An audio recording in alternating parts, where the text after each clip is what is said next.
Painting is the skill of capturing light. It's an exercise in patience. It's a labor of love. It is a skill that you develop. It is not something that you just snap your fingers and now I'm like an amazing painter. You're going to make mistakes. You're going to have blunders. Just enjoy the process.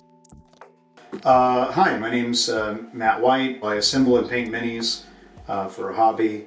I've been doing it for like 8 years, something like that.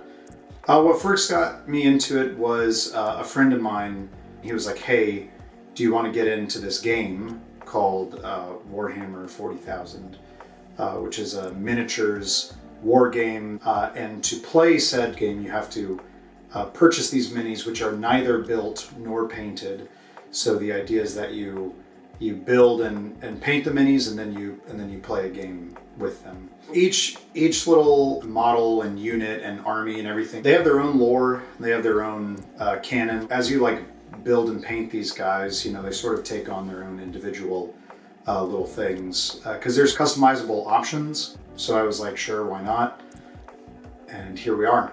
When you're doing painting techniques, there's always something to experiment with. So for example, I have this squad of commandos. What I attempted to do was they're sort of painted in almost like a half and half patchwork style because they've co-opted some sci-fi stealth technology. So half of the model is painted how they would look normally, and then the other part of the model is painted as if they were blended in with their surroundings.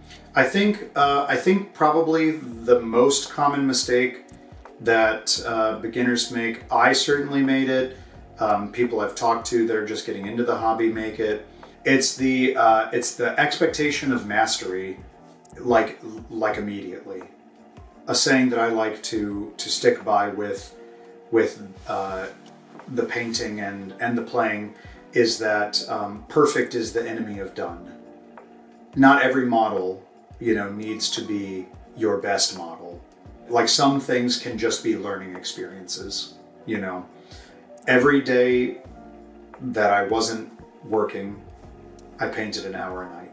I believe it's really important to have a routine because routine is what gets you through the creative blocks, right? Routine carries you through the slump when motivation is gone.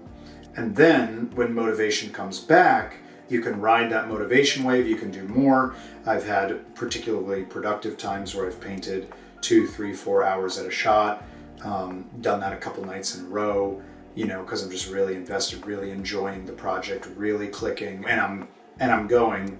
And then eventually that fades out, and then you're like, okay, what do I do? And you just kind of go through, again, go back to that, all right, just, participate in the hobby an hour a night. And after that, I see people thinking that if I buy a better brush, that's going to make me a better painter. If I buy a better paint, that will make me a better painter. If I buy, they think that quality of gear equates to quality of skill or something. And so it's like you don't need big, fancy, amazing gear to be a good painter. You need to put the time in, you need to put the effort in, you need to understand that it's a developed skill. Keep your first model that you ever painted, keep it as a benchmark so that later, if you're like me, I'm 8 years on in the journey of that, I can, if I ever am feeling negative about my own journey and my own process and my own skill, then I just pull that model out and I put it next to whatever my newest model is that I've painted at that point, and I go, there, you can see it. You can physically see the growth. You can physically see the refinement. If you're wanting to get into miniature painting or gaming as a hobby, you're there to have fun. And so let that be your guiding light, just enjoy the process.